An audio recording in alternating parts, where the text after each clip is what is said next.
Hello and welcome. In this tutorial, you will learn about variables in Java, what they are, how they can be declared and used in our Java programs. A variable basically is a storage location in a computer program, and these variables are supposed to have names and they are meant to store or hold values which can be used later in the program. And the reason they are called variables is because their values can be changed with time. Our Java programs may be dealing with different types of data. For example, integers such as the ages of persons, or just plain text data without numbers. As such, we will need different types of variables to store these different data types in our Java programs. Let us understand that before we can use any variable in our Java programs, we must first declare it. This is to ensure the appropriate memory space is allocated for storing the value such variable is supposed to hold. The syntax for declaring a variable in Java is as follows. We need to first of all tell the compiler the type of data the variable is supposed to store. After that, we tell the compiler the name of the variable, and we can assign a value to the variable during the declaration. We can also decide that we would declare the variable using the data type, the name, without the value assigned at declaration. We should not forget to include our semicolon after the declaration. In the case where we declare without assigning the value, we can later do that in our program to assign a particular value to this variable we have declared.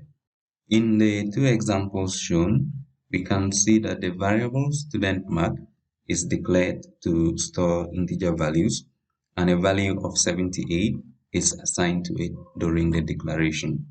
The variable student CWA, however, is declared to hold a double data type, that is a floating point number, and as can be seen, there is no value assigned to it during the declaration. Before we go to the practicals on variable declaration, let us understand that the variables in Java can be classified as either variables, and these ones, their values can be changed after we've assigned values to them, or they can be declared as constants, and that means that once we assign a value to a constant variable, it means it is fixed and cannot be changed during runtime.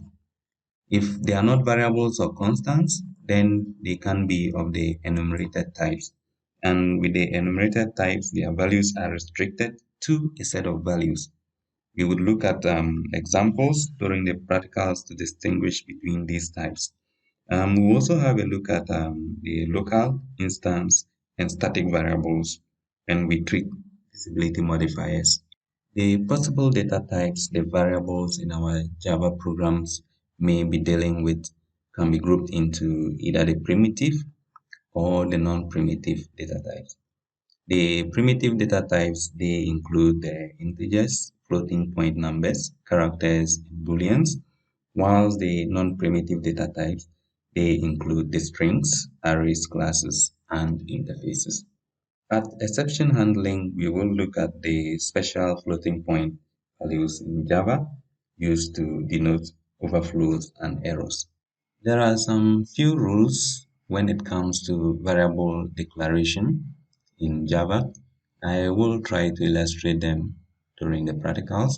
So in variable declaration, we must ensure that if we want to start the name for a variable, we must start it with a letter or the underscore character, and we cannot start a variable name with a number, and we are not supposed to use other symbols such as the question mark, the percentage sign in variable names.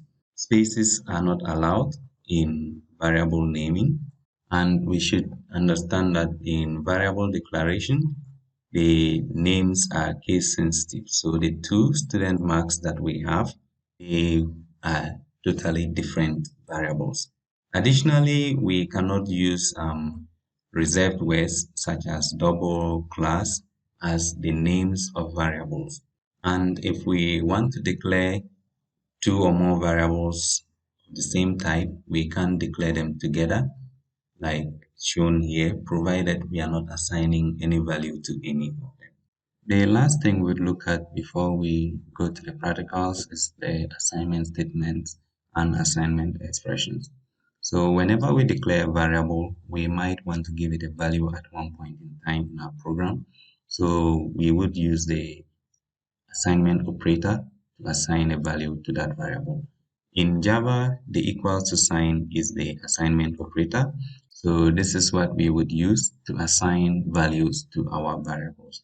And in assigning the values to the variables, it could either be an expression or just the value. For example, if we declare our calculated value and we use the assignment operator to be equals to 4 times 5 on 2, this is an assignment expression. If we had declared it to be equals to 3, then we would say that is an assignment statement. Let's do some hands-on practicals on variable declaration in Java. For our practicals on the variable declaration, the first thing I would do is to create a Java class since I already have a project created. If you do not know how to create a new project in Java, watch the second video in this playlist. So I'll go to the source folder and right click, select on new Java class, and I give it a name, variable declaration, and press enter. So the first thing I would do after it loads is to go inside the brackets and press enter. And I need to create my main method. So in IntelliJ, there is a shortcut we can use, that is PSVM, and we press the tab key. So this will automatically create the main method for me. I'm going to paste some things which will guide us in our practicals. So let me minimize the project so we have enough space. So we learned that if we want to declare a variable, we need to first of all give the data type the variable will store. So assuming we want to store the age of a person, we can say int age is equals to 25 and we put our semicolon. So we have declared and we have assigned at the same time. We can also go ahead and say we want to declare a variable that will store a floating point, and we want to store the weight of someone, and we say the weight of the person is 16.5 kilograms, and we want to store another floating point, which is the distance someone has run, and here we would not assign any value at all. So we've declared three variables, one to store an integer, another a double, and another a float. So we'll print them out to see what we would get. So again, I will use a shortcut in IntelliJ South with the tab key. So print line, assuming I want to print the age of the person, and I would copy this and paste twice and simply change the age to the distance and the weight. So I want to print the weight of the person, and the last thing I want to print is the distance. Now when I type distance, we can see there is an underline. This is an error, and when you send your mouse on it, you will see the variable distance might not have been initialized. So we initially declared it without assigning a value to it. So we can declare a variable and later assign a value to it. And if we don't assign a value to it, we would not be able to use it. So we now want to assign a value to the floating point distance. So we come in here and say distance is equals to 5 kilometers. Now the error is gone. So if we want to run it, we can just click on the green run button here and it will run it for us. So we can see the display, it is saying the age 25, the weight is 60.5, and the distance is 5. So basically, that is how we would be able to declare integer and floating point variables. If we are looking at the string variables, it means we want to use these variables to store plain text or text mixed with numbers. So if we want to declare a string variable, we would use the keyword string. It means that we want to store text in this variable. So string name, and we say the name is equals to John. So because it's string, we need to surround it with the double quotation. We can declare another string. Let us say message, and we say the message is equals to welcome to Java. We add our semicolon, and we are done. So we will also print out the name and the message, and we will use this out, and we say name. Later I would explain these codes that I'm writing in the printout. So we want to concatenate it.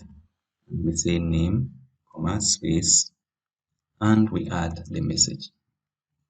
So this is string concatenation. When we are treating strings in detail, I will explain these concepts. So we can again run it. We run, we will get the results. So we see John, welcome to Java. The next variables we will look at are the constant variables. And remember, we said that the constant variables, when we assign a value to it, the value cannot be changed. So let's say we want to declare a constant variable to store the year of birth, and assuming the year of birth is an integer. So we will start with a final, and the final keyword is used to indicate that we have a constant variable. So final, and the value we want to store is an integer, and the variable name is year of birth. Assuming we put the year as 1944. Assuming at a point in time in our application we want to change the year of birth from 1944 to 74, what we would have done is to say year of birth is equals to 1974. Now when we insert the semicolon, we are still seeing an error, and that is because it is a constant. We cannot change the value. If we want to change the value, it means instead of final, we need to replace it. So if I delete the final keyword, the error is gone. If I undo, the error is back. So let us understand that for final or constant variables, we would not be able to change the values after we have declared and initialized them. The next one we would look at is the enumerated types.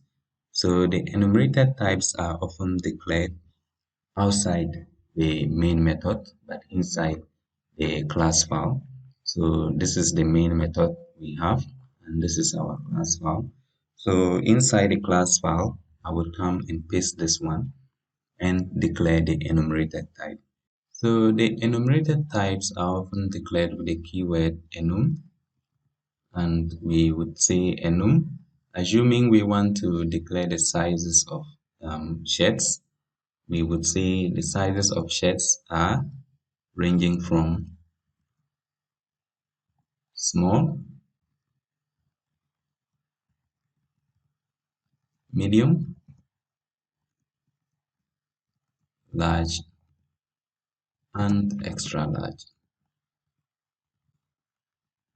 So it means that if we are to declare a variable of the type size, the variable will be restricted to this set of values. The variable will either be of the type small, medium, large, or extra large. When we are declaring the enum type, we cannot allow spaces in the types that we have. If we put extra with space large, we will get an error. So that is why we have extra large. We can, however, use the underscore to indicate the space. So now we go back into our codes. And under the enumerated types, we would declare our variable of type size. So we say size. This is the variable we want to declare of type size. And we say student size is equals to size dot. Once we add a dot, we will see the types that we can select from.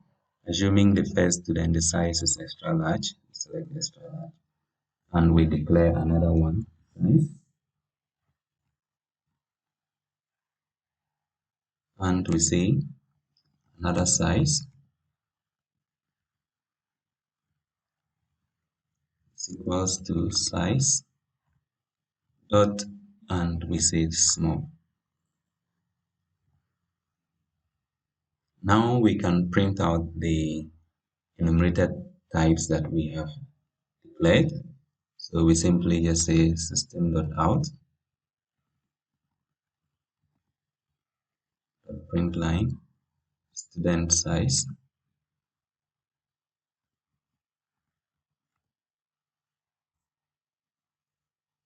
and we do the same. So I would copy this and paste, and I just simply replace this with another size. Now if I run it, I would see the sizes for the students. So the first size is extra large and the another size is small. So let's look at the rules in variable declaration.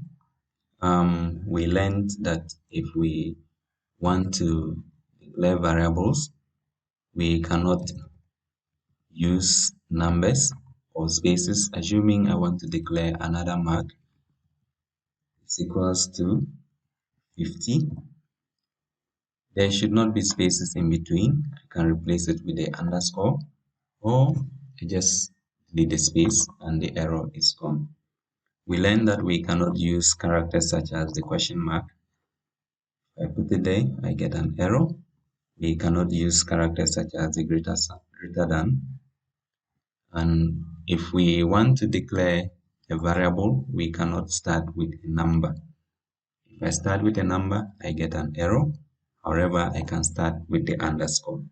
And we also learned that if we are not giving them values, we can declare a number of variables together. So assuming we want to declare in another one called age, postcode, and student class.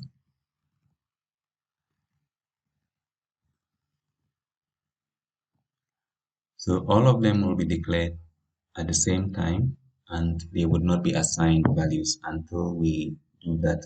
So we notice that the variable age is acceptable because the first age I declared is starting with a capital. If I change this one to a small letter, then there would be an error in the second declaration. So I need to rename this one because it's saying the variable age already is defined.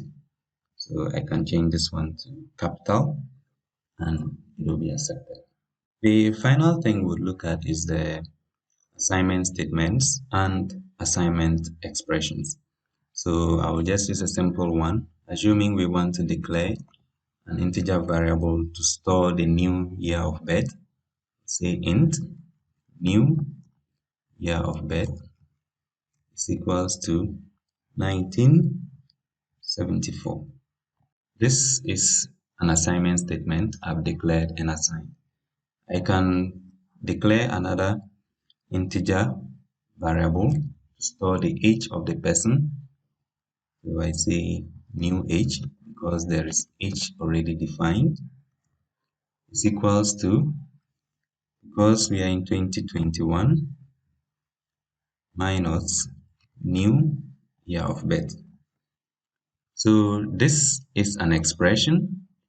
2021 minus the new year of birth will give us a value, and this value will now be assigned to the variable new age. So we can print it out, and we have new age. So there is an error because I changed this one to age, small a. So I need to change that as well before I can run it. So we run, and we get a new age to be 47. So that is it for variable declaration. The next tutorial will look at the primitive data types and the operators we can use on those data types.